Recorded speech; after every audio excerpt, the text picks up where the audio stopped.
ખેડૂત મિત્રો નમસ્કાર।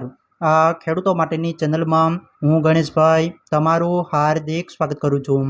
ખેડૂત મિત્રો આજના કૃષિ કાર્યક્રમમાં આપણે ખાસ કરીને કપાસની નિકાસ વિશે વાત કરવાની છે। માટે મિત્રો આજનો આ વિડીયો દરેક ખેડૂત મિત્રોએ અંત સુધી જોવાનો છે, જેથી કોઈ પણ અગત્યની માહિતી ચૂકાઈ ન જાય। અને જે મિત્રોને આ ખેડૂતોની ચેનલમાં જોડાવાનું બાકી છે તે ખાસ નીચેનું સબસ્ક્રાઈબનું બટન દબાવી આ ખેડૂતો માટેની ચેનલમાં જોડાઈ જજો, જેથી તમને ખેડૂતોને લગતા તમામ સમાચારો મળતા રહે। તો મિત્રો ભારત અને અમેરિકા વચ્ચે ટ્રેડ ટેન્શન સતત લંબાતું જતું હોય, જેના કારણે બાંગ્લાદેશ હવે કોટન, ટેક્સટાઇલ અને રેડીમેડ ગાર્મેન્ટની નિકાસ વધારવા વ્યાપક પગલાં ભરી રહ્યું છે, જેમાં યુરોપિયન યુનિયન સાથે ફ્રી ટ્રેડ એગ્રીમેન્ટને બદલે કોમ્પ્રિહેન્સિવ ઇકોનોમિક પાર્ટનરશિપ એગ્રીમેન્ટ કરવા જઈ રહ્યું છે, જેને કારણે બંને દેશોના ટ્રેડ ડેટાની આપ-લેથી યુરોપિયન દેશોમાં બાંગ્લાદેશ નિકાસ વધારી શકે છે। આ ઉપરાંત બાંગ્લાદેશ યુરોપિયન દેશો, અમેરિકા સિવાય નવા દેશોમાં ટેક્સટાઇલ પ્રોડક્ટની નિકાસ વધારવા સતત પ્રયત્નશીલ લાગી રહ્યું છે। તેનું સારું પરિણામ પણ મળવાનું શરૂ થયું છે। બાંગ્લાદેશની નોન ટ્રેડિશનલ દેશો જેમાં ચીન, જાપાન, ઓસ્ટ્રેલિયા, ભારત અને કોરિયામાં ટેક્સટાઇલ પ્રોડક્ટની નિકાસ જુલાઈથી સપ્ટેમ્બરના ત્રિમાસિક ગાળામાં 0.77% વધીને $1.65 અબજ નોંધાઈ હતી। ચીનમાં બાંગ્લાદેશના રેડીમેડ ગાર્મેન્ટની નિકાસ જુલાઈ-સપ્ટેમ્બરમાં 59.52% વધી હતી।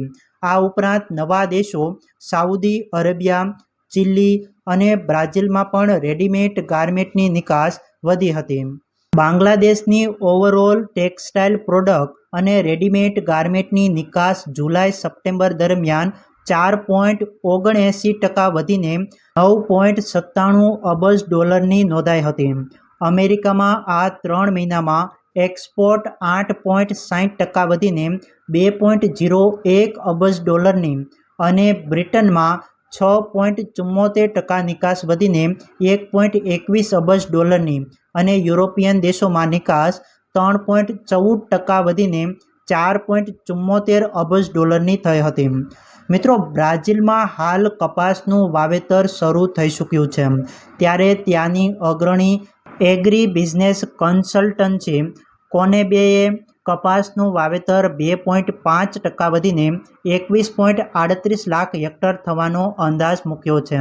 જો કે નવી સિઝનમાં ઉતારા 3.5% ઘટવાની ધારણા મૂકતા ઉત્પાદન એકદમ નજીવું 237.2 લાખ ગાંસડી એટલે કે દરેક ગાંસડી 170 કિલોની થવાનો અંદાજ મૂક્યો છે, જે તાજેતરમાં પૂરી થયેલ સિઝન દરમિયાન 239.72 લાખ ગાંસડી થયું હતું। હવે મિત્રો આપણે માર્કેટ વિશે વાત કરીએ તો મિત્રો બજારનું જે વિદેશી બજારનું જે વાયદા છે તેના વિશે આપણે વિસ્તૃત વાત કરીએ તો મિત્રો અમેરિકન ગવર્મેન્ટનું શટડાઉન 14મા દિવસે લંબાતા કોટન માર્કેટના મહત્વના ડેટાનો અભાવ અને ચીન સાથે ટ્રેડ ટેન્શન વધતા અમેરિકન રૂની નિકાસ ઘટવાનું જોખમ સામે દેખાતા ન્યૂયોર્ક રૂ વાયદા સતત ઘટી રહ્યા છે। મિત્રો સાથે આપણે સીસીઆઈ વિશે ખૂબ જ અગત્યની વાત કરી લઈએ તો સીસીઆઈએ રૂના વેચાણ ભાવ બુધવારે સતત બીજા દિવસે જાળવી રાખ્યા હતા। સીસીઆઈએ બુધવારે રાજકોટ અને અમદાવાદ સેન્ટરથી વેચાતા 28 mm લેન્થવાળા રૂના ભાવ ₹53,600 અને 29 mm લેન્થવાળાના ₹55,000 રાખ્યા હતા, જ્યારે મહારાષ્ટ્રના 29 mm લેન્થવાળા રૂના ભાવ ₹54,700 અને 30 mm લેન્થવાળા રૂના વેચાણ ભાવ ₹55,000 રાખ્યા હતા। સીસીઆઈનું રૂ બુધવારે માત્ર 400 ગાંસડી વેચાણ થયું હતું, જેમાંથી મિલોએ 300 ગાંસડી ખરીદી હતી અને વેપારીઓએ 100 ગાંસડી ખરીદી હતી। મલ્ટીનેશનલ કંપની લૂસ ડેફર્સે બુધવારે ગુજરાતના રૂની વેચાણ ઓફરમાં ₹200નો ઘટાડો કર્યો હતો। હાલ મિત્રો આજના કૃષિ કાર્યક્રમમાં બસ આટલું જ।